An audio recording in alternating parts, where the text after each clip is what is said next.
Hello, everyone, and welcome back to the channel, the Inner Compass Podcast, episode number 41.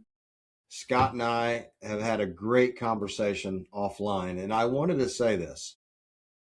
I came into this feeling late, a little bit of a headache, not just, not cloud nine like I normally am. And through the conversation, suddenly I feel even better. Has anybody else ever had that same feeling? What about you, Scott? Have you ever Yeah, just siloed yourself to like the point, like you're over here just working away, just getting after it, and next thing you know, there you got these certain feelings that you're having, and then suddenly, I know it's happened to us several times throughout yeah, 41 yeah, episodes, and we felt better after we started talking. yeah. I mean, just that thing I know with me is just having somebody to talk to. Like, sorry, that having somebody to talk to like you, because we a lot of times it's funny is sometimes when we get on here, we're both like you said siloed, and we're in Yeah, we're our running in, ragged. in our separate thing, but yet we're running in parallel. We're doing this, but then when we get together, we're like, man, I'm doing that same thing, and it just goes to show that we're not alone, and we can do a lot more together, and that we're not going through these experiences alone. And if we don't reach out and talk to somebody, we don't know that everybody's sharing these same experiences. And sometimes all it takes is just opening up and asking, or just talking about it, because I know, and it's probably been probably at least the last 5 or 6 times we've done this podcast that we're like, you know what, I'm doing that too, and this, and it's just we both start smiling, and we're like, yeah, that's, so it's a lot of times we think that we're the only one going through this, and we get in our head because we don't talk to anybody about I noticed something that over the series of episodes, I've noticed that a lot of the episodes are getting shorter and shorter. it. Yeah, And I think about the logical reason behind that is because a lot of us, we're in the season, we're running and gunning, we're meeting after meeting. We got a lot of stuff going on. Our cadence of we were meeting on a regular basis and the same time, same day has changed. yes, And I also realize that the meetings have gotten shorter because we have spent more time once we do get here and we get in the studio and we start talking and we yeah, start interfacing back and forth. And it's like we're not ready to record because, man, we've been going from one meeting to the next meeting and we're just like, let's take a breath. yeah, But we're still dedicated to doing this. And I'm proud of us for still doing it. And I can say the meetings have gotten short, our podcasts have gotten shorter simply because we have interfaced more back and forth to the point where we're like, hey, man, what do you want to talk about today? yeah, yeah. And No, go ahead. at the end of the day, I know so many people that I don't hear from. I've met them in a conference, I've met them in an entrepreneur thing, a meetup or something like that. And they want to interface again. They can't wait to do it again. But yet they're not taking that time out of their day to physically call up Scott and say, hey, Scott, how you doing today, man? And just talk and just interface with each other. Yeah, and I noticed that also just from doing this and spending times and two of us growing together and talking and everything, that the more we do this, they're getting shorter, because when we get on, we take that breath, and then all of a sudden we're more intentional about what we're doing and what we're talking about. It just kind of naturally comes to that, like, I can kind of put all that stuff aside and say, hey, wait, I get to talk to Eddie today, and I got a lot going on, and then when I get here, I get that preset, and like, because talking to somebody is a reset, a lot of times, because it gets us out of our own head, and because we can make up any kind of story of how bad our lives are, but it's really not. And a lot of times when we talk about things, and we look back on things, that really wasn't that bad, and it's one of those things where you don't know it unless you actually do it, and you get in there and talk and do that work, because both of us have worked very hard at working on ourselves, and we do it on a daily basis. And just by doing that shared experience, helps us grow each on our own and grow together as people. And I know even if this ends today where we don't do another podcast, I know that, like, if it's 5 years and Eddie called me, I'd be like, "Hey, what's going on?" It'd be just like nothing. It'd be just like yesterday, That's right. We pick Yeah, up that's right where right. we left off. And that's where you get a real relationship. That's where you know that relationship with that person means something. Yeah. Here's something I recently started doing that I felt compelled to do, but as soon as I took the actionable step, I had this overwhelming emotion that I did the right thing. So, some of us drive, 30, 45 minutes to certain things that we're doing. And maybe it's a regular meeting or something. So mine, I do a Bible study on Wednesday morning. I'm a part of a group. And so it's a 45-minute drive. And that time is just time that normally I'm, just soaking in things for myself, listening to podcasts and listening to some music or just rolling the windows down and being quiet. But what I started doing this week was physically calling people up that I haven't talked to in a while. And a lot of them didn't answer the phone. And it's because everybody's busy. And I get that. But here was the voicemail I left. Hey, Scott, it's Eddie Austin, man. Hey, I didn't want anything more than to just say hi and ask you how you're doing. You don't need to call me back unless you need to or you want to. But man, I hope you're doing well. Talk to you later. Yeah. Just click. Just that right there. And one of them texted me back and said, man, thank you so much for reaching out. Thanks for leaving me the voicemail. Hey, everybody's doing well and just grinding, man. Yeah. Just working the dream. I hope your family's doing well too. But that right there made me feel really good. And then one person called me back the next day and said, hey, man, I got your voicemail. Thanks for calling me. It's been a while since we talked. And I only had about 8 minutes to spend with him, but we got to talking about things. And he goes, Eddie, man, just keep doing a good job because this is really important that people reach out because I've been going through a lot lately. And it's nice to talk to you. You have such wise words. And, he didn't need to tell me any of that stuff, and I wasn't pushing for it.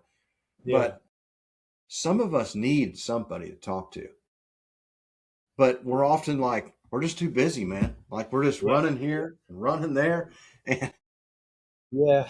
I think a lot of times is we fill our lives with that busyness because we don't want to deal with a lot of the things that we should be dealing with, and that kind of fills the gap of that procrastination. We're really, in a weird way, kind of, and I know I'm guilty of doing this too, is like procrastinating. It's like get into a busy project just because maybe you didn't want to do, and that one thing that was hanging over you, you should have done. And actually, when you get into it, it didn't take you that long to really get that one done. And then when you do get it done, you're like, man, I was pushing past this, doing all this other stuff, and this like was like something like a light bulb moment that led to something else. And sometimes we get caught up in that just because maybe we don't want to talk to that person, or maybe we have some baggage with that conversation that we need to have. And a lot of times that comes with some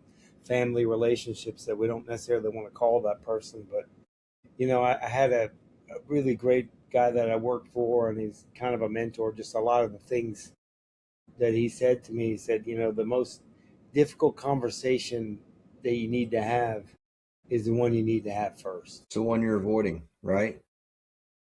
Yeah. And I can't tell you how many times I've done that where I was delaying reaching out to the person or making that phone call or setting up that meeting simply because I wasn't sure of the outcome.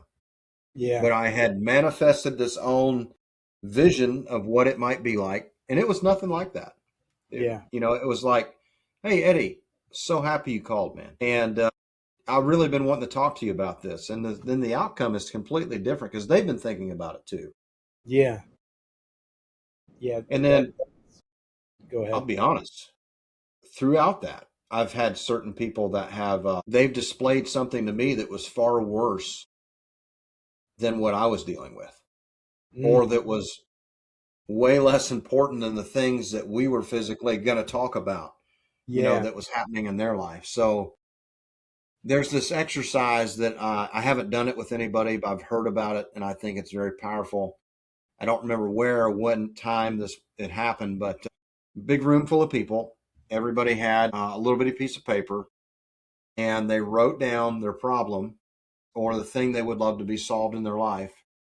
And they wadded that up and they threw it as far as they could. And everybody in the room did this.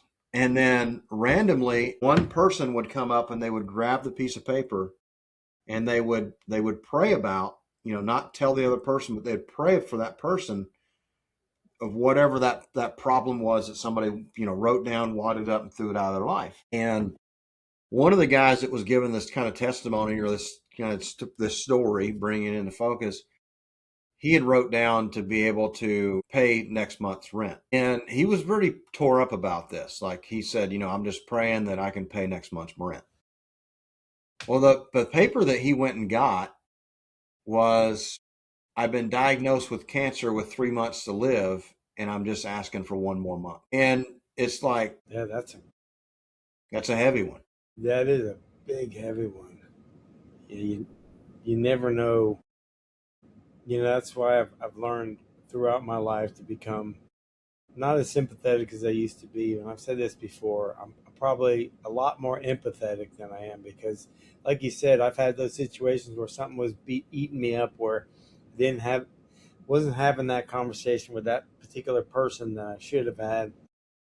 And then when I went and talked to him, I realized what was actually going on with this person, why these things were happening, and everything in the background of that person's life was falling apart, and it was something that there's nothing I could have done. I saw why. Unfortunately, the effects of what they were doing were detrimental to everybody around them, and but I could understand, like, wow, that's why this person's that. So I had to give that person a lot more grace and tell everyone this is, we just got to give them. And I couldn't tell them because they didn't want me to share any of that with anyone. But I had to say, we got to give them some grace. You'll find out later on, because something that's going on here is much bigger than all of us. And a lot of times, just having that conversation, I know I felt a lot better. And the stuff that I was concerned about didn't matter at all. It was Exactly. minuscule. It was Right. tiny. Right. And a lot of times that's what we need. That's what we're talking about, is we have this conversation. We realize that the things that we're feeling sluggish about, or just not on point with and everything. And then we get to talk to each other and, like, well, you know what? It's our time now. None of that stuff really matters. Mm-hmm. We're here to share and hopefully help some people. So this, what we're doing, is bigger than the two of us together. So Mm-hmm. none of that stuff really matters. I think that also it's good for us if there's people that we do interface with at a semi-regular basis. If we haven't heard from them in a while, it's good of us to reach out to them Hmm. to just check in. Like, Hmm. you got your captain check-in Yeah, thing you're doing. I yeah, think that that's good to do with your friends or extended family, to just reach out and say, hey Scott, how you doing, man? I haven't heard from you in a little bit. Well, man, I'm glad you called. I've been trying to call you. I've been, life's been just terrible, and then just spills out, all the things that they've been dealing with, and they're like, man, why didn't you call? I've been thinking about it, but just couldn't bring myself to do it. I don't want to just call to complain to you, but yeah. I'm so happy I heard from you. This really, thank you for reaching out. That right there is also something. We're not supposed to be alone. Like, we are No, not no, supposed to just be alone and struggle alone or go through the things that we're going through, in our bedrooms or in our homes or living rooms. Like, we're supposed to open up. We're supposed to, and that's not easy to do. Like, no, especially for men, man. Yeah, especially to reach out and say, "Hey, Scott, man, if you got a few minutes, or would you have a few minutes? I'd love to talk, man. I'm having a little bit of a hard yeah. time." And I know for me, it took a long time for me to know that it's okay for me to put my hand up and go, "Hey, man, I'm I'm in a spot right now, that Hmm. I really could use some help, or I don't know if it's help or I just need somebody to talk to or what have you, and I think that it's like you said with the captain's crew check-in, we all that are on there, like we said, what one good friend that's on there said, I wish every day could be a Tuesday. Yeah. You and I said, yeah, me too, and then the same thing like here, wish every day could be like this where I could just kind of just let it all go, and but it can be because we are social animals, and I've done a lot of studies on those blue zones where people are always studying the Mm. food and stuff that they eat and their what they do in their lives and stuff. But what I don't think is stressed as much, and it should be, is the fact that they all have a big community, and that's why they live so long because they have purpose when they get up in the morning. Like a lot of them are subsistence farmers and they have a community that they trade with, and they when it's harvest time or something, like they all chip in on each other. Like John's got his fruit trees that we got to work with this month, and Steve's got his stuff, and Martha has her animals over there. We got to tend to and get the milk and everything else. So it's very communal, and everybody trades and everybody helps each other. And I think just that feeling of belonging and community, I think, goes a lot further than the and plus, granted, the food that they eat is all comes from their hands, so that makes a big difference too, but the Yeah. community aspect is huge because we are social animals. We have to have it.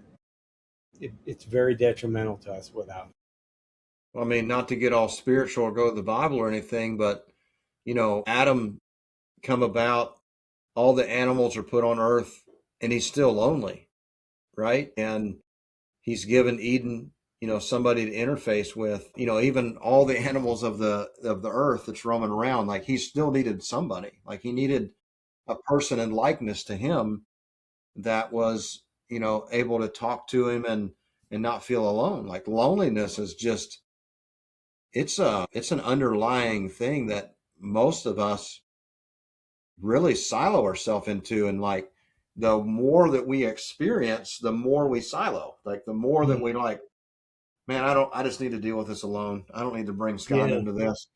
And I don't think that's the right thing, because when you're working in the garden, when you're doing those community activities, some of the problems work themselves out.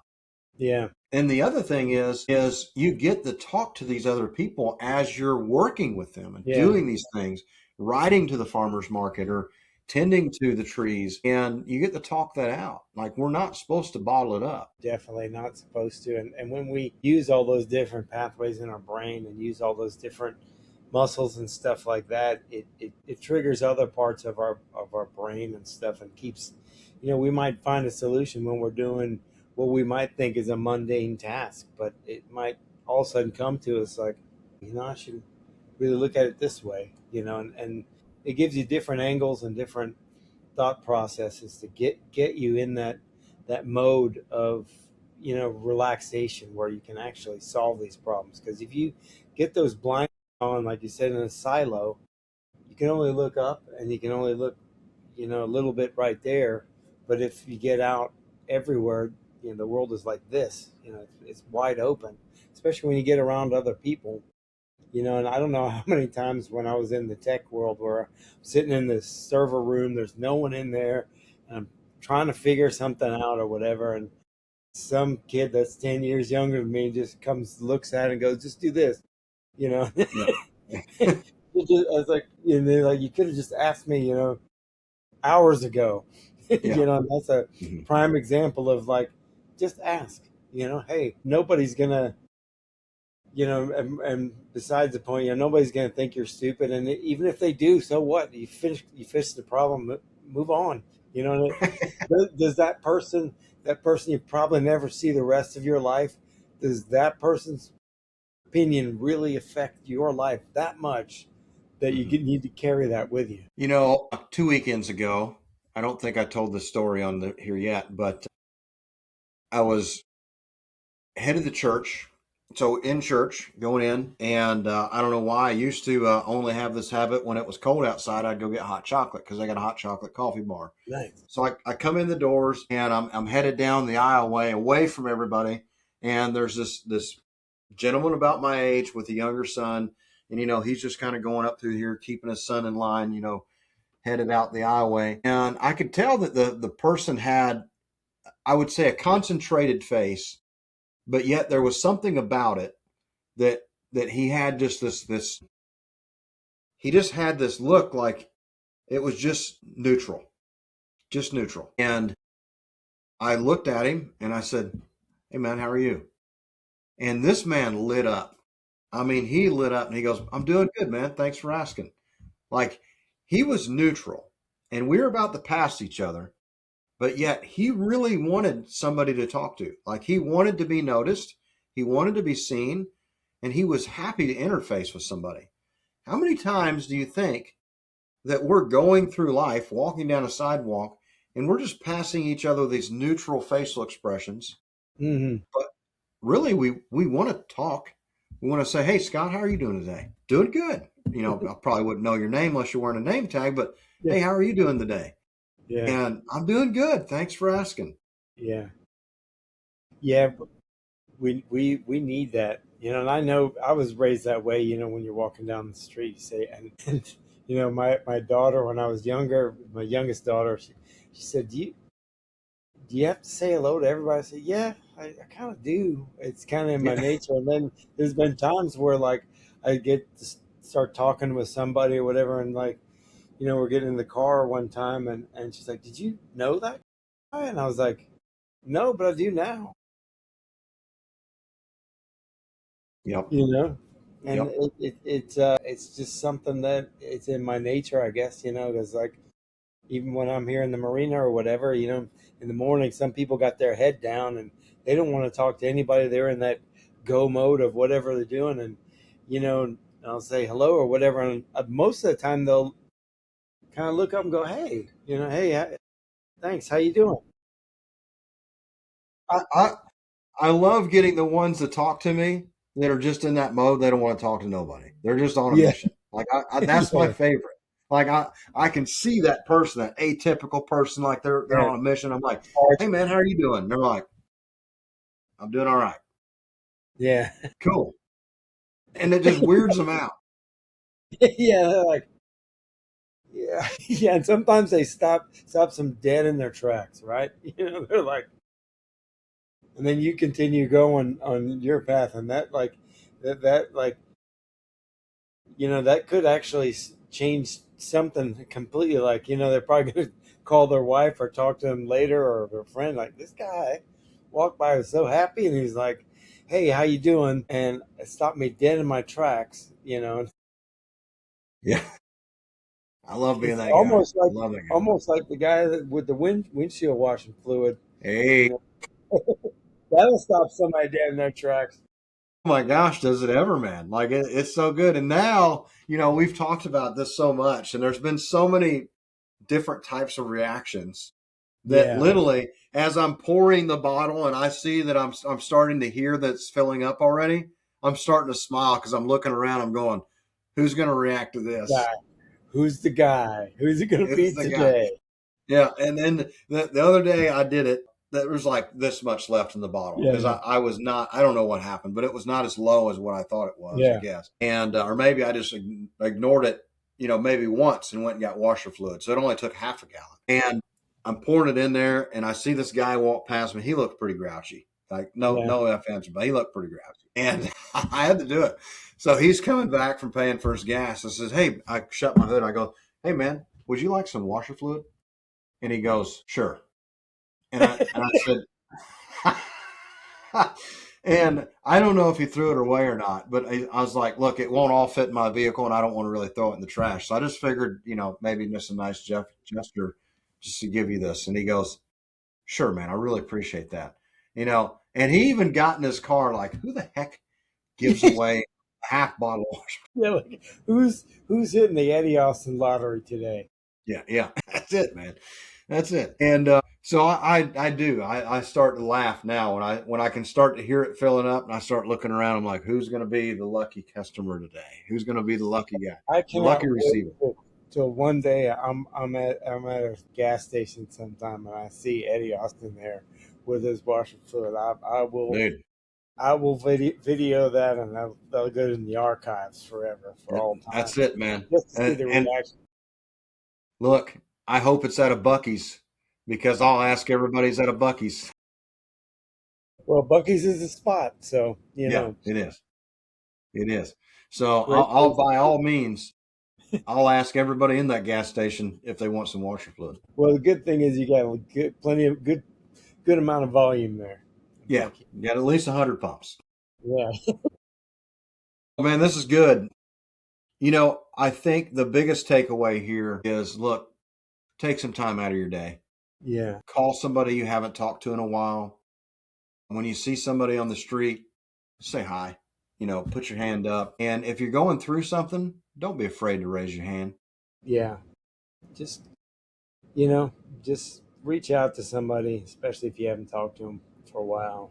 That's the exact time you need to speak to them, because a lot of times when you think of somebody, there's probably a reason why you need to call them. Yeah.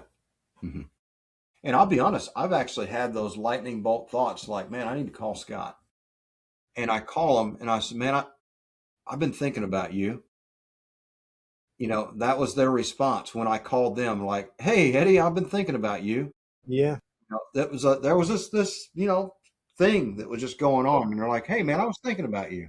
you were synced up, even though you're far away in different thoughts, different spectrums, or whatever. But that's just there's a reason why those things happen. Because you never know. Tomorrow's not promised. That could be. There's that saying. Treat every conversation like it could be your last, because it could Could be. be. Really could be. Well, Scott, I appreciate you. This has been another amazing episode. Everybody listening, do us a favor. We can see how much people are subscribed, who's watching, and it shows like 80% of you are not subscribed. We appreciate your views and your time spent watching this, but what we would love the most to help this channel grow and reach more people would be to have you subscribe, smash that like button, and then please share it with somebody else if you know that they need it.